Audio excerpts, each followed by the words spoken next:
কাজুদা, হ্যাঁ বলো। তুমি এত সেলিব্রিটি মানুষ হয়ে কি করছো? মাত্র 70 পিস পরোটার দাম আরে জানো না? কি বলছো দাদা, এটা তো এখন সবে খেলা শুরু করলাম, তার আগে ট্যানিং এ রাখার জন্য কিছু না কিছু আমি তোমাদের জন্য ছেড়ে গেছিলাম। আমি জানি যে ওই ভিডিওটা নিয়ে তোড়পাড় চলবে, সবাই বলবে যে কাজুদা তাহলে হিসেব জানে না। সেই হিসেবে আমি করলাম।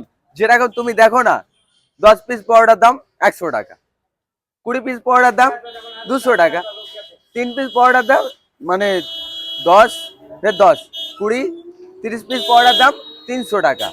তাহলে 4 পিস মানে ওই যে হলো 4 পিস পরোটার দাম যেরকম 40 টাকাও আছে, 400 পিস পরোটার দাম 400 পিস 400 টাকা আছে। তো আমার ছেলে এগুলেটার আমি সব মিলিয়ে রেখেছি, মানে তুমি সবই জানো তাই তো? সবই আমি জানি। কিন্তু যেরকম এতদিন আমাদের 700 টাকা বলোনি কেন? হয় সেরকম আমি 700 টাকা বলি নাই। আমি বলেছি ও পরে দেখা যাবে, ও রোস্ট করছে, করতে দাও, ওদের জন্য আমি কিছু ছেড়ে গেলাম। তাহলে 70 পিস পরোটার দাম কত কাজুদা? কি বললাম, 70 পিস পরোটা ওরকম মিলিয়ে ঝুলিয়ে দেবো এক্ষুনি।